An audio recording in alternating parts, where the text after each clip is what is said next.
자, 안녕하세요. 네. 자, 우리 문제 풀어보겠습니다. 자, 51번 할 차례 맞나요? 뭐, 어떤 거요? 프린트 아직 안 됐다고요? 저는 항상 세 번째 시간에 할게요.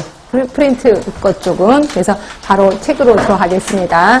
자, 51번 할 차례 맞죠? 네, 들어가겠습니다. 자, 보건정책 참여자 중에서 비공식적 정책 참여자.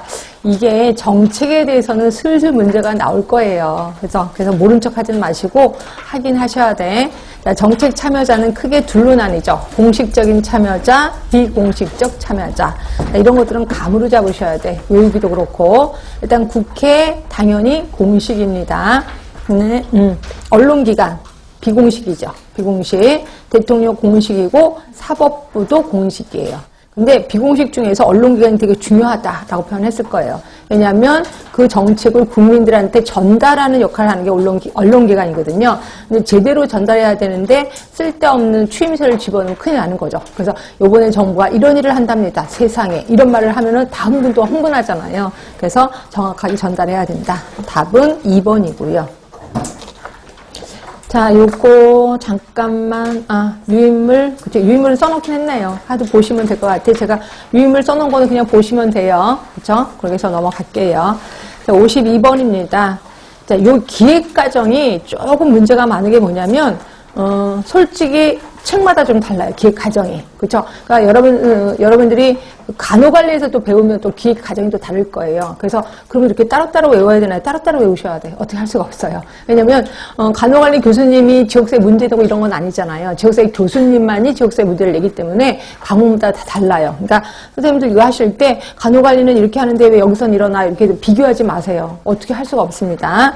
그래서 이거는 우리 책에 있는 그대로의 과정이라고 생각하시면 기획 과정. 뭘 썼냐면 맨 처음에 뭘 썼냐면 전제 조건의 사정이 먼저였었습니다. 그래서 전제 조건의 사정이라는 건 뭐였었냐면 과연 이거를 기획하는 게 맞아? 기획 못하는 거 아니야? 라고 이제 기획이 할 수 있는지 없는지, 그리고 어느 부서가 이 기획을 할 건지 부서까지도 정합니다. 이게 전제 조건의 사정이고, 자, 그래서 그 부서가 정해졌다면 그 부서가 현황 분석을 해야 되겠죠. 말 그대로 사정을 하는 겁니다.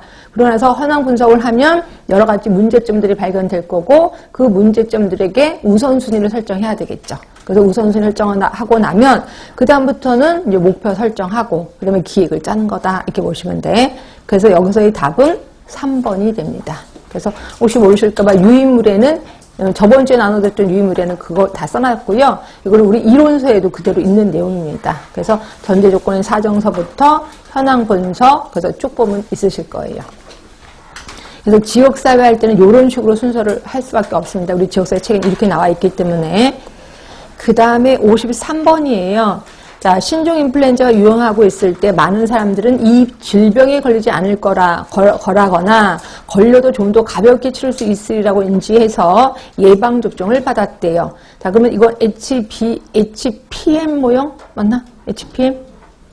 예, HPM 모형에서 어느 요인에 해당돼요? HPM도 괜찮고 HPM도 마찬가지 괜찮을 것 같긴 한데, 자, 어떤 걸까요? 인지된 이익이죠. 인지된 이익. 그러니까 여기서는 답은 편익성 인지죠. 답은 1번. 그래서 단어를 어떻게 바꾸든지 감은 잡히셔야 됩니다. 답은 1번.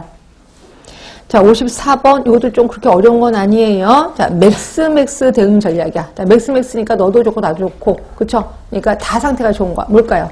SO 전략. 답은 1번인 거고요. 저번 주에 연습했으니까 넘어갑니다. 자, 55번이에요. 효과적인 지역사회 개발 사업을 위해서 지역사회 참여를 유도해야 된다. 맞죠? 성공하려면 지역사회 주민이 참여를 해야 돼요. 그러면 지역사회 주민이 참여한다는 것은 뭐를 뜻하느냐? 그러니까 개념적인 걸 묻고 있어요. 가장 지역사회 주민의 참여를 잘 설명하고 있는 건 뭐냐? 답은 몇 번이에요? 4번이에요. 그러니까 처음에 문제 발견해서 계획해서 집행평가까지 주민이 다 참여하는 거예요. 그거를 우리는 실질적인 지역 주민의 참여라고 표현하는 거고요. 답은 4번입니다. 자, 이게 참여에 대해서 예전에 처음에 최초에는 문제가 좀 많이 나왔거든요. 근데 계속해서 지금 문제가 안 나오고 있어요. 한 번 언젠가는 나올 것 같아서 요거 좀 조금 집중을 하셔야 돼. 그래서 유의문을 잠깐 보시면 자, 안스테인의 참여 단계에서 요새 보니까 지역세체 요 내용이 계속 들어가 있어서 좀 신경 쓰셔야 돼. 크게 단계가 있는데 3단계로 나눠놨어요. 비참여 단계. 그 다음에 두 번째가 형식적 참여 단계. 자, 그 다음이 주민 권력 단계. 그래서 크게 3개로 나눠놨고요. 비참여 단계 안에는 조작, 치료가 있어요. 좀 단어가 낯설 거예요. 자, 조작이라는 거는 PR로 참여를 왜곡하게 된다. 주민교육, 뭐 등등등, 그러니까 교육을 시키는 거예요. 계몽, 뭐 이런 걸 시키는 걸 조작이라고 하는 거고요. 그러니까 조작한다, 뭐 이렇게 생각하시면 되고. 그 다음에 치료라는 거는 참여자를 치료의 수용자로서 제한시키는 거죠.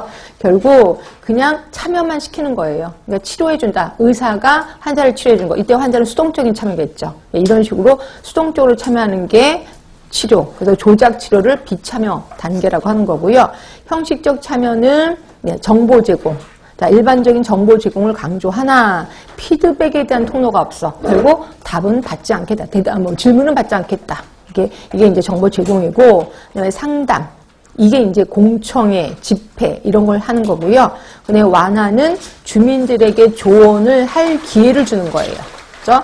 그리고 기획을 하도록 허용도 해주는 게 완화. 여기서부터는 약간 주민들이 자기 소리를 좀 낼 수가 있는 거죠. 그 다음에 이제 주민 권력의 단계. 이게 이제 실질적인 참여라고 보시면 되고요. 여기도 3개가 있네. 협동, 권한 이양, 주민 통제.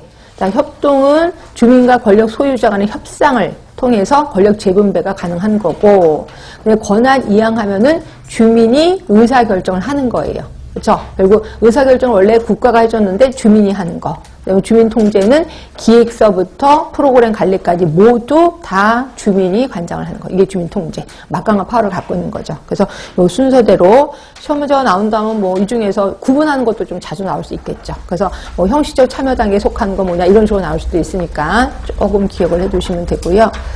자, 그래서 저는 부탁드리면서 다음 문제로 들어갑니다. 자, 56번. 자, 건강 개념 중 다음에서 제시하고 있는 관점으로 올바른 것은, 자, 건강 개념. 자, 건강의 개념은 자연스럽고 환경과의 조화를 이룬다. 환경 얘기 나옵니다. 바람, 온도, 물, 땅. 환경. 생활 양식 간의 평형 상태를 건강이라고 보았다. 이게 잘 뭔지 모르겠지만 환경 얘기가 나오니까 무슨 관점이라고 볼까요? 생태학적 관점.